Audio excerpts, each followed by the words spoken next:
If you're sending out an email newsletter or you're on social media or you're doing some other, even if you're doing your own webinar, make sure you're engaging people, because that way that they reciprocate. They're learning from you. They understand what you're offering. It's so important to not just talk at people and stop and listen, because like you said, it's so important to not just go back into your bat cave and create content you think people want and then just deliver it. I did that millions of times a couple of years ago and wondered what was wrong, and then I heard crickets. It's like, that's not going to work. So it's so important. And then it's important to even know what kind of marketing styles works with your clients. So I just was writing this the other day, how I hear this a lot where people are like, oh, someone said I should be on Twitter. I'm like, why? Why? Like, what's the agenda? What's the point? And then they look at me like I'm crazy. I'm like, but no, seriously, that's a lot of energy to be on Twitter, and you probably have to hire someone to help you do the posts. And like, what are you going to gain out of it? Is that where your clients are hanging out? Is that where your referral partners are hanging out? I don't know. I'm like, well, let's stop and think about this for a minute. Is there commitments in your business? It's either time or money. What do you really want to do that? And do you even care? This is the Play Your Position podcast, where we huddle up, call the plays, and inspire you to run your ball into the end zone. Are you ready to score more game-winning touchdowns in your life, business, and career? Then listen up, because it's game time, baby. Now, here's your host, Mary Lou Kaiser. Hello, Team PYP. Mary Lou Kaiser here. Welcome to another episode of the Play Your Position podcast. It is game day here at PYP, and you know what that means. I have an amazing guest who is suited up and ready to take us into her world of marketing and social media and all the things that anybody in business or even a career needs to know about today. Her name is Nedra Rezinas. Nedra, are you ready for kickoff? I am.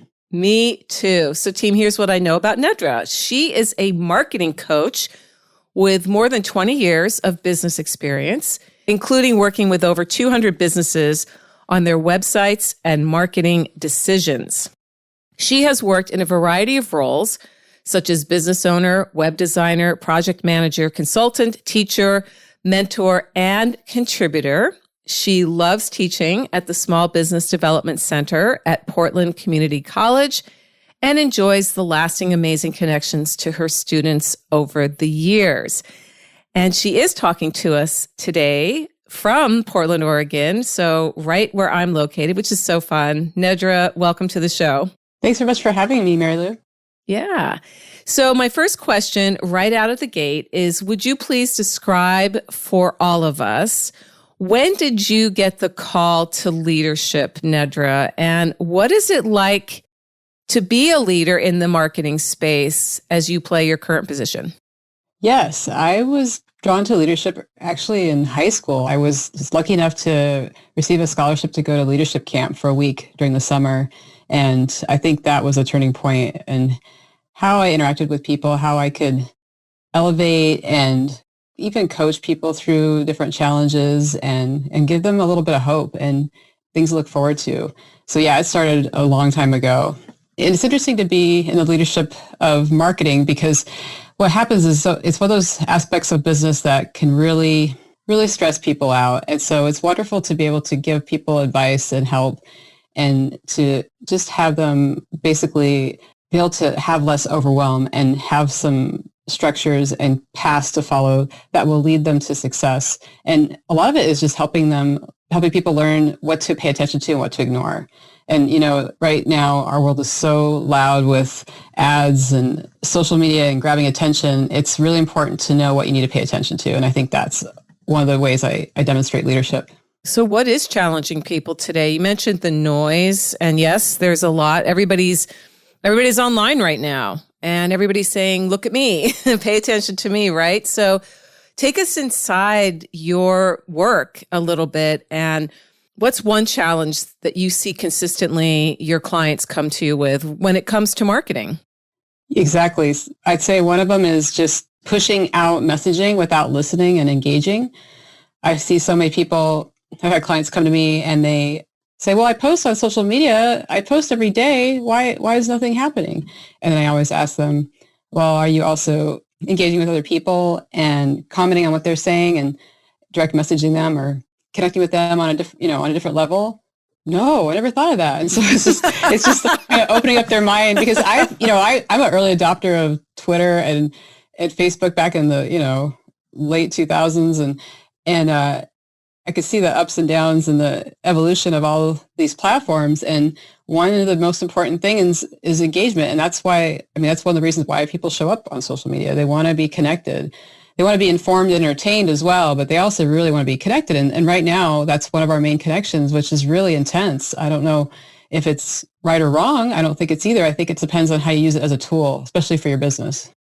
Yeah. Social media is a tool. And I have at times forgotten that. I've gotten so immersed in whatever platform I'm on right now. I hang out mostly on LinkedIn, which is where you and I connected, crossed paths. And I run little experiments, and it's interesting you bring up the word engagement because, again, you're a marketing expert and see the, the highs and lows, the mistakes that a lot of businesses make. One of them being, it's not a one-way street. You don't just post and then expect people to, oh, well, thank goodness this just showed up, right? Like that's, right. But that's the mindset, because it comes from what I've understood, in my studies, the old style of advertising. And I would love for you to explain for listeners the difference between marketing and advertising, because the two get crossed all the time. And I know they're not the same. What is the difference? Yeah, in my mind, advertising is, just basically ad space. I remember learning that in college. We'd study what it's like to do direct ads, like having like sending out mailers to people, and what kind of ratio percentage would you get in return on that versus, let's say, engagement on social media, like actually posting and asking questions and getting people to connect with you and see how that looks. It's completely different. So advertising is, anyone can buy an ad space on TV or radio or social media, but marketing is actually, interacting with people, asking questions, maybe polling, and it's this totally different type of engagement, and you're adding value, you're informing, you're sharing something with someone. It could be an email newsletter, but I think it's definitely good to know the difference in that marketing takes a little bit more finesse, and it might require more time and thought than money. And that's an interesting way to look at it versus, how much time do you have versus how much money, and then talking about what it's like to hire someone to help you do the marketing. It's just different levels and different ways to look at it. Yeah, with the end result is always wanting to increase awareness of your business, your services, your products. But also it is about developing those key connections, because you and I both know it's all about the relationships. At the end of the day, even in this high-tech world that we move in, where you can buy a system that you can blast out. And I'm sure you've seen, you were talking about, you've been an early adopter of social media. When it comes to automation, Nedra, what's your take on using some of these systems and tools that are available today? Are there any pluses to them? What are the major minuses? One automation, there's a few automations I prefer, but I still watch them very carefully. So I use Hootsuite to help me schedule a lot of my social media posts, for example. But, I still have to make sure that they execute well. And there's times where it doesn't, and I have to go in and fix them, which is fine. But, it's just one of those things where it's not perfect. But it does help me have some strategy around, let's say, for example, I've been building out months of content. So I have like a focused, I think this month was referral partners, the next month is social media. And so having like these key points in my scheduled social media to reflect that. So there's a theme. Another way I'm seeing automation be successful is through MailChimp, and having hired someone to help me set up basically a little bit of a funnel to send out free information to people and have them sign up for my newsletter. And again, it's nothing complicated, but it's a lot of testing and making sure it's executed properly. One automation I think people need to be leery of is when it comes to connecting through social media on direct messaging. Even just today, it's so funny, I got this nice little audio message from someone saying, thank you for asking a question and not asking me to to me or sell me something, because, there's a lot of those bots going around on LinkedIn, and people are just automating all these messages, but you could tell right away it's just something that somebody copy and paste or is using over and over. And sometimes I'll poke the dog and be like, hey, is there a real person behind it? And I get this automated response, and I just delete. Oh my God, it's so frustrating, Oh my gosh, I've had those too. And I've had so many conversations with people who do exactly what you just described. They say, okay, I'm going to send back. I once lectured a guy about, I was so tired of, and it wasn't so much a bot as it was a real person, but he was using some kind of, copy and paste script. And it's like, dude, you're not going to win me over with this. If you really truly want to connect, first of all, you would know my name is Mary Lou, not Mary. And second of all, you would know some things about me because you've looked at my profile, right? Like that's exactly. Yeah. So that's interesting. And the latest now are these bot texts that I'm getting that sound very conversational. Yeah. And they're a little bit cryptic, but not. And I'm like, when did this start? So this is the newest thing that I'm noticing. Me too. I get them too. Yeah, I'm starting to sniff them out pretty quickly, but there's some sneaky ones in there. I totally understand. Yeah. Oh my gosh. Well, I have a philosophy that no one can succeed in life without the help of a coach or a mentor, Nedra. So could you tell us about the coaching relationships you've had with people over the years who have guided you to become successful and do your, play your position as well as you do? Yes, I definitely have had a number of coaches over the years. One of them has been Jackie at the Small Business Development Center. It's funny, I now help teach the classes I took back in 2007 when Jackie first started that program. Back in that time, I took a series of classes from her and some other teachers. And, it was just wonderful to have someone take me under their wing and show me that what I have to offer, what value I have, and as a business owner, where do I need to position myself and what that looks like for the long term. And so she's been a great mentor over the years for me. And it's nice to have that full circle and offering me to help teach that class I took many years ago from her, which is really quite wonderful. And then I've also had another great coach who just encouraged me or challenged me to go beyond what I thought I knew, especially when it came to tools like LinkedIn or using CRMs or just, I think at the time I was just, not pushing my boundaries, just not really going the full yards I needed to achieve what I wanted to. And she was just questioning it. And I really value that now. And I've had a chance to thank her since then for helping me try out some new things, see the success of being open-minded, to have that growth. One of the things that she helped me do is I had a booth right before the pandemic at a conference, and she helped me, pretty much bootstrap the whole thing, because I hadn't done that in years, and she walked me through it, and it was really nice to have someone on my side to leverage and have some tactics going into that, because that was a bit vulnerable to do that in a way that I haven't done in a long time. First of all, it's nice that you've had good coaches, people who were willing to ask you the tough questions and also show you the ropes. And I think that's what a great coach does, is he or she is there to challenge us and push us beyond our comfort zones, but at the same time, not let us completely mess up, in a really ugly way, right? Which brings me to this next part of the conversation, which I call Move the Chains. And for football fans, we all know that most of the game is one team moving the ball down the field towards the end zone with that goal in mind. And what happens during that process is often very messy, unpredictable, and sometimes wonderfully surprising. But I would love for you to tell us about a time, Nedra, when you found yourself playing out of position, when things did not go according to your game plan, and you found yourself being metaphorically sacked or intercepted, or you fumbled the ball. What was the situation, and what lesson did you take away from that incident? Yes, I actually just read about this in my newsletter, I think last month, so it's fresh in my mind. So when I first started my web design business, I did everything. I built the websites, I did the marketing, I did the invoicing, and it became pretty exhausting after a few years, and my body was fighting it. It was like, hey, we're stressed out and you can't keep doing this. So I made the switch, became more of a project manager. And it was funny. I had all these colleagues. I was telling them what I was going to do. And I'm like, if I bring you work and you don't have to deal with the client, because I loved interacting with the clients and I love that communication and strategy and all that. But so I said, hey, if I bring you work and you don't have to work with the client and you just do the work and I guide you through it, does that sound like something you'd want to do? And almost every single one of them said yes, because I think they were just loved the, design or the website building, but just wasn't too keen on, dealing with the clients and on top of all that, like I was, trying to make a shift from. So I was in the position where I was new in my project management career and had worked on built out this e-commerce website for a client.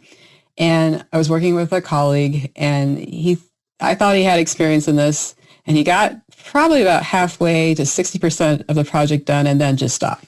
I was like, okay, let's see, how's it going? And then just kind of dead silence. And then I was getting nervous because I didn't know what to tell the client. I didn't know what was happening.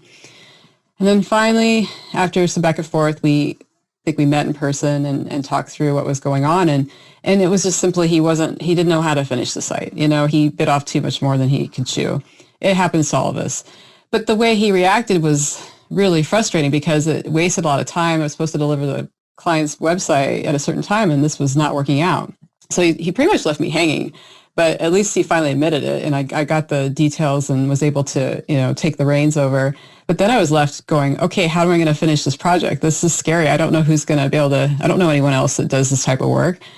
So that's when I quickly learned that I needed to have a few different contractors that had similar skill sets that overlapped in case this happens again. And so luckily, I think just through my network, I was able to find someone that was able to finish the job. It took a long time, but I just was honest with the client and told him what happened. And, I figured that honesty is the best policy. And they appreciated that, and I promised every week I'd give them an update, whether or not things weren't looking, it would just happen regardless, even if things weren't moving or they're moving at a snail's pace, which they did. But you know what? It all ended well. And I learned a big lesson, to always have multiple people in my network that can do similar work. So that never happens again. It's halftime here at the Play Your Position podcast, and we've got ourselves a great game. While you're up grabbing another snack and topping off your favorite beverage, make sure to subscribe to the show so you never miss another play. PYP is available on Apple Podcasts, Spotify, and wherever great podcasts can be found. Now, let's get back to the game. Thank you for sharing that story. It illustrates several key lessons. And the one I was thinking of, you said it, is honesty is almost always the best policy. Just be upfront, right? Mm-hmm. Something didn't go right. You get up, you brush it off, and you keep moving forward. And then the other one too is having that bench, that collective of folks who have skills that can complement the work that you do. And in a pinch, you could call on and say, hey, listen, so-and-so isn't working out or had a life event and it's pulled out. You're up to taking this across the finish line. So 2 awesome lessons for all of us to remember. We can't do this by ourselves. And you also talked about earlier, in this story, that in the beginning, you did do it all yourself, Nedra. And that is so, so common for anybody who raises their hand and says, I'm going to go the freelancing route. I'm going to go the entrepreneurship route. I'm not going to be an employee anymore. And it's so fascinating to me to see that pattern with everyone I've talked to who at the very beginning, we wear all the hats. And it is exhausting. You can't do all the hats. Steve Jobs, when he founded Apple, there's that whole lore around. I don't see it so much anymore these days, but it used to be, especially in the 2000s when Jobs was still alive and Apple was really coming into what we know it now to be with the iPhone, the iPod, all that stuff. But there was that whole lore around starting your business in a garage, right? Like you're scrappy and you're doing all these things. And that has seeped into the general population of professionals who are bombarded constantly, talk about messaging, but you can start a side hustle and you can do this. And so many innocent people, I'm sure you've worked with some of them. they think, oh, I can do this. And they get into it and they're up to their eyeballs before they even get started and either end up abandoning what could be something pretty cool if only they had the bench, right? Or Yep. a coach like you who could say, listen, let's start with, which brings me to my next question is about how the world has changed over the last year and it will continue to change. So when you look into your crystal ball, Nedra, I know none of us really has one, but it's fun to predict. Yeah. What do you see? Where do you see marketing headed? What are we in for as far as, and you could take it from the angle of business owners needing to find more clients through their marketing efforts, Right. or you could take it from a more philosophical standpoint of this is what marketing used to be, and here's where I see it heading. Right. Yeah, there's a lot of change. We pretty much have fast forwarded about 5 years into the future in the last year. It's been, warp speed. Here we go. I've been talking about this with a few of my colleagues and my own coach about what to expect. And I feel that there's been some silver linings to what's happened in the last year. And one of them is the ability to connect with people globally. One of the things I was excited about, dare say now, because people are like, what are you talking about? But I was really excited for the opportunity to meet people outside of Portland. You're saying that we're both in the same city, but I was really focused locally on Portland for a long time and was ready to, back, last January, February, I'm ready to go to a conference because that was the way you meet people from different parts of the country, or even the world. I'm going to go to a conference, and I was trying to figure out which conference I want to go to. And then, oh yeah, this happened. So what happened? So instead I was like, well, I'd been using Zoom for many years, so I was excited to see people really pushing the limits of it and seeing what they could do with it. And I saw that some people were starting to have these meetups that were maybe based in New York or the Bay Area, but they were attracting people from all over. And I was just like, let's just see what this is all about. And it was really quite lovely to meet all these new people. And, we're all going, it was pretty early times. It was like March and April. So we're all going through this together. And just, I remember one of the conversations I had on a breakout room was people saying, I just can't believe how much time I've spent with my family and I actually see my teenagers. Or they were saying things that were actually, as business owners, were quite profound of how their quality of life changed. But there were some parts that were really wonderful and some parts that were really hard and really horrible. So, but just the fact that we can now connect so easily through our computers and phones is just incredible. And I feel that I've seen more and more of these different kinds of meetups and networking groups and even masterminds are not going to go back to meeting in person. I think that the cat's out of the bag, as they say. We're going to, this is the way it's going to be from now on. And I'm starting to see people, even this one new networking group I was checking out, they're like, we're going to use Zoom indefinitely, no matter what. This is how it's going to be. And just it's a freedom that I don't think would have happened if we hadn't gone through this whole last year. It wouldn't have pushed us. We were getting there, but people, I was even having people resist Zoom to meet with me a little over a year ago. They really wanted to meet in person. And it's like, so we need to drive around and do all that. So as far as marketing goes, I think being open-minded to the ability to use tools like Zoom is really incredible and can be only to our advantage. And it's going to be interesting. I think we're going to just see more hybrid models of interfacing with different tools. Like, Instagram Live has really changed things for people a lot too. Like you've seen a lot of musicians and events take place on there. And I think that what you're going to see is there'll be events happening, but they'll also be streaming. And so you can have two different ways to engage. And I'm excited to see what that's going to be like. So I think that could really open up the possibilities for so many people to be part of things that never could be before in different parts of the world. And I think that is a huge positive for the most part. Yes, I'm going to my very first Zoom wedding this coming Friday. And my friend Carrie is getting married to the love of her life in Chile. And there's no way I could never. Yeah. It's like you said, the whole meeting in person, especially when you're in the same town, there was that mindset of, well, let's go meet up at a Starbucks or let's go have lunch and then we can talk about the ideas. And there is value to the face-to-face. I know you're not negating that, and I'm not either.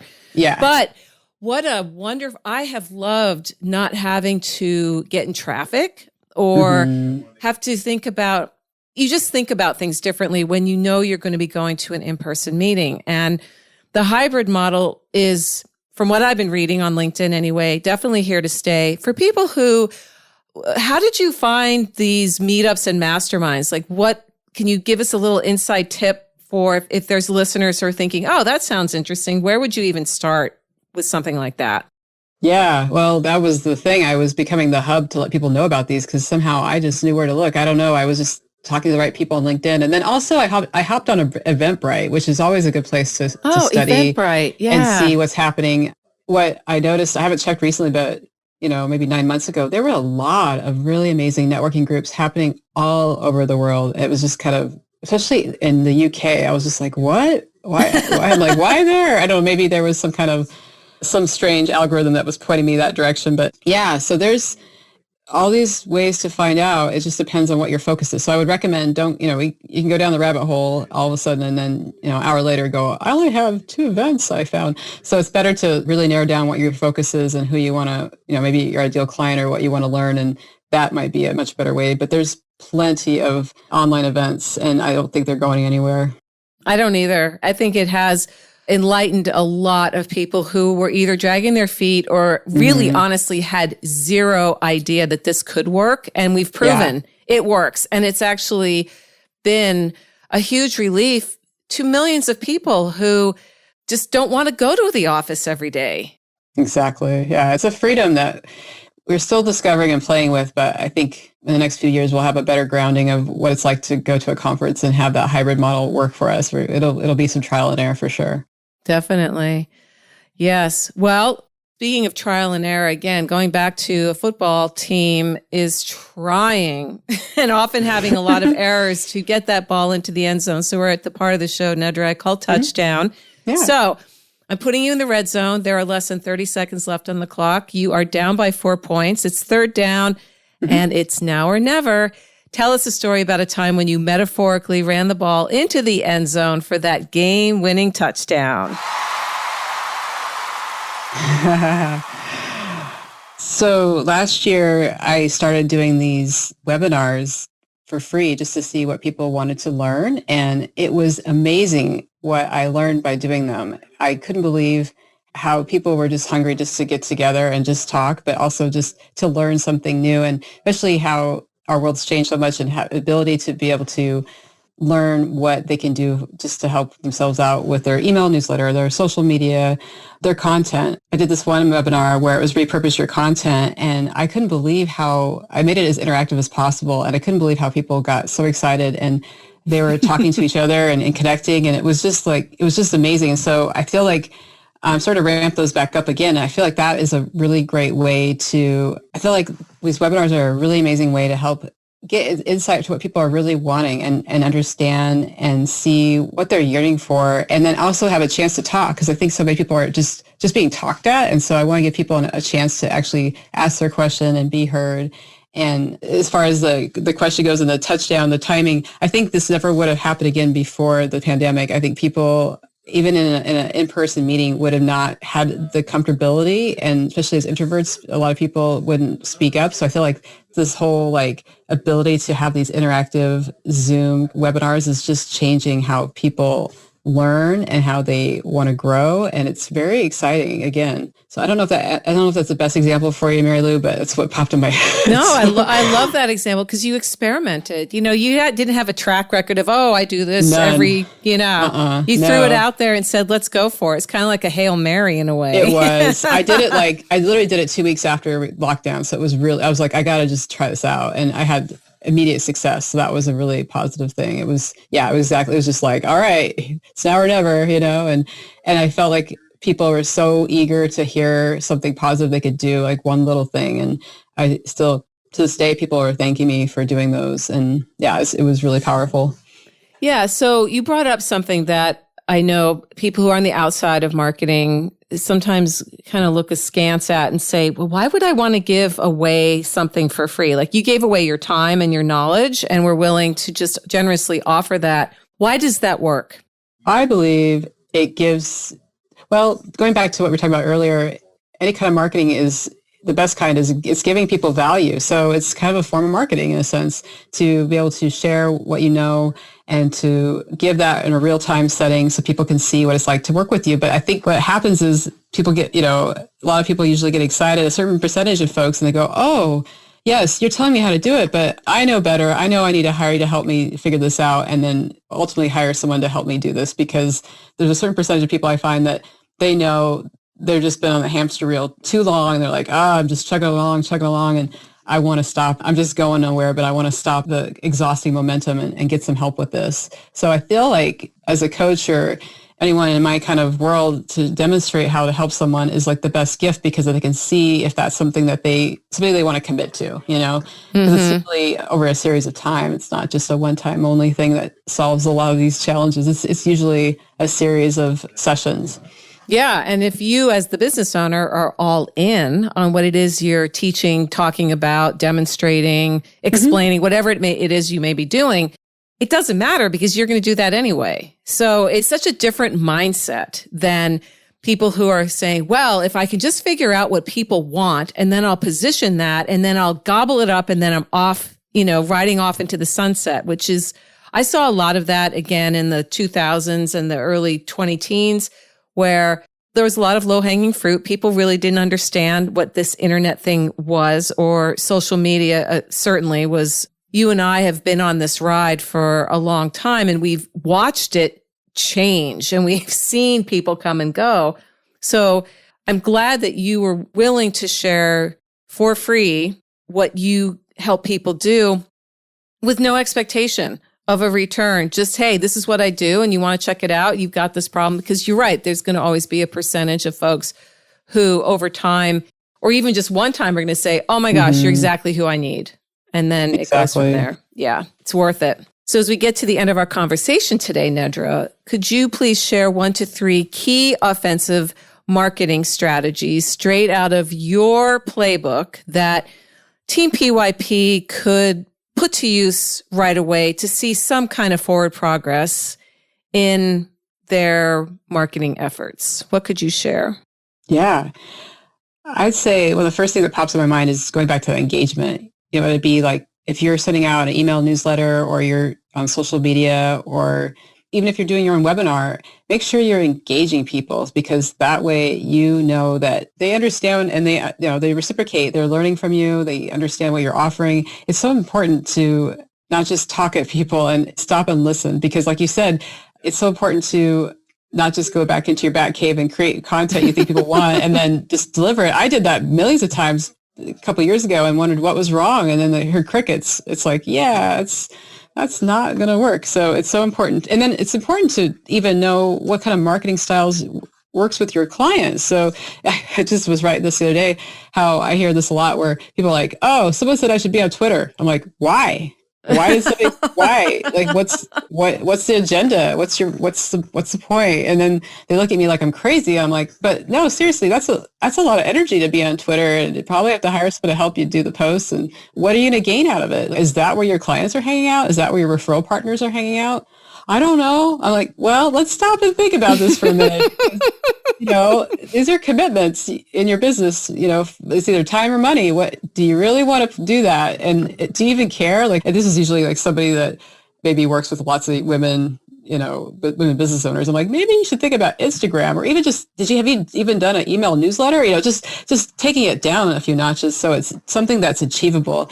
I think that's giving yourself permission just to do something that's achievable instead of trying to do what all the gurus are telling you to do, or, maybe your colleague keeps telling you how much success they're having on Instagram. But that doesn't mean that you will. It means that, maybe their clients are hanging out there and they're connecting in a really sustainable way. But every business is so unique. So it's really important to address that and not just assume what's working for your buddies over there is going to work for you, because you have a different message and every platform is unique.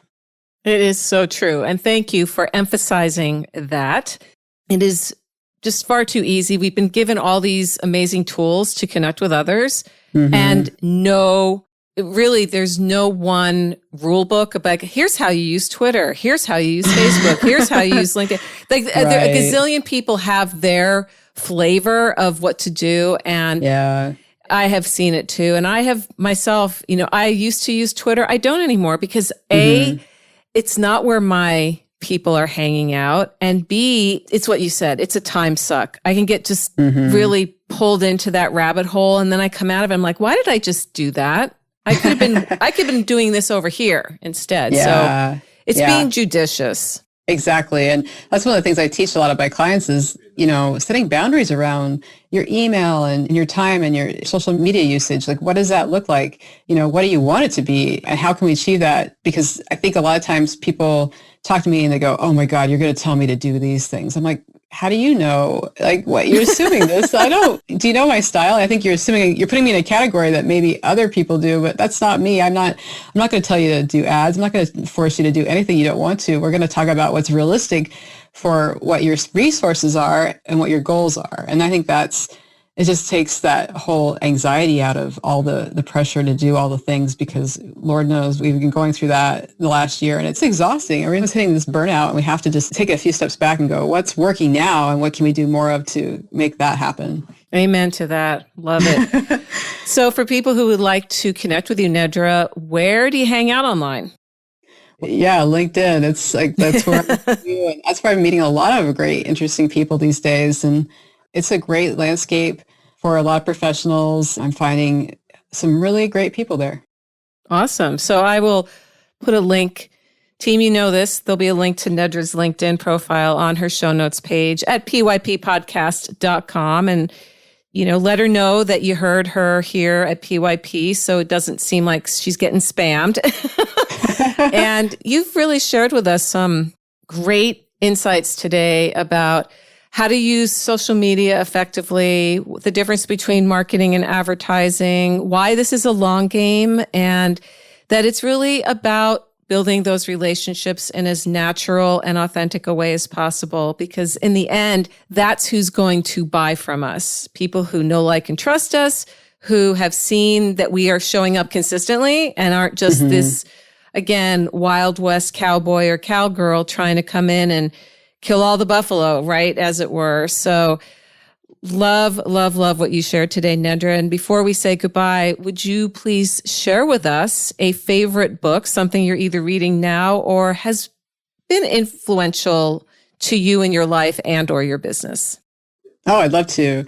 There's a book, Donald Miller's written quite a few books, but Building a Story Brand has been my favorite. And it was funny, I had like 5 colleagues insist I read it until I finally was like, because it was one of those books I was resisting. I was like, oh, it's just another one of those marketing books. Oh, great. And then they're like, no, stop what you're doing and just read it. And so I finally took their advice and I couldn't put it down. It was so great. It was a fun weekend read. And I've since now applied that as much as possible to whenever I work with someone on their marketing and describe that it's so important to basically understand that as humans, we love stories, and that's why we watch movies. That's why we read books. That's why we have these folklore and tales we tell each other over and over and over. And now we're in a world where in our marketing, we can do that, and it's acceptable, and it's actually to our advantage, and position, us as a business owner as the guide and have the client be the hero, which I've been talking to people about this recently. And I guess in the 80s and 90s, it was complete opposite, whereas